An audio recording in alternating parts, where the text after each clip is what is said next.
Qu'est-ce que la guerre Cyborgia? En effet, vous avez peut-être entendu parler de l'armée cyborg ou de l'invasion Cyborgia dans un de mes derniers shorts YouTube. Mais savez-vous vraiment ce qu'elle est?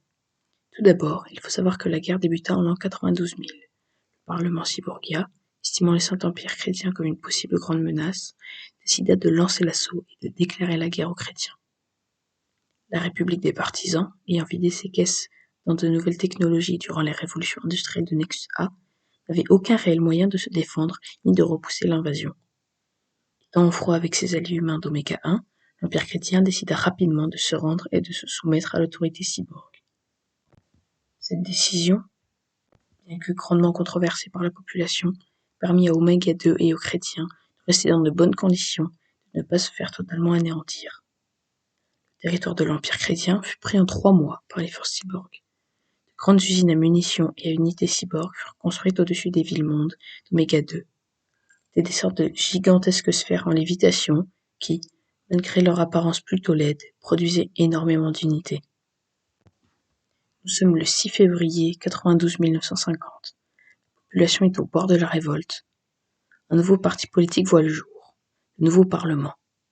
Devant cette détresse que la population, une occasion en or de prendre le pouvoir et de repenser l'invasion cyborg, qui dure, déjà depuis presque 1000 ans, pour ainsi acquérir les faveurs de la populace. Le nouveau Parlement, avec ses promesses grandioses de résistance à l'envahisseur, réussit à faire basculer les tendances politiques en leur faveur, réduisant à néant la République des partisans. En 93 000, le nouveau Parlement parvint à récupérer une partie de son territoire et relance immédiatement une levée de masse. La population, trop aveuglée par la possibilité de redevenir indépendante et de repousser la menace cyborg, accepte la levée de masse et la mort de milliards de vies chrétiennes sur le champ de bataille. Le 10 janvier 93 008, pour la première grande victoire de l'Empire chrétien lors de l'invasion Cyborgia, le nouveau Parlement lève l'armée des Chevaliers de la Foi et repousse les envahisseurs cyborgs des villes-mondes et prend l'avantage grâce au soutien de la force phéroxienne.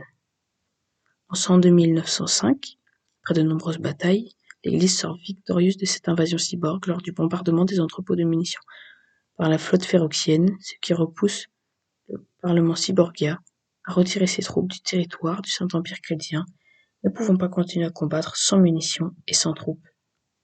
Le nouveau Parlement, ayant réussi à manipuler la population chrétienne, garde le pouvoir et détériore grandement le système qui se voulait plus égalitaire de la République des partisans. Dites-moi ce que vous avez pensé de ce short YouTube. Likez, commentez, abonnez-vous et dites-moi sur quel sujet voudriez-vous que je fasse ma prochaine vidéo.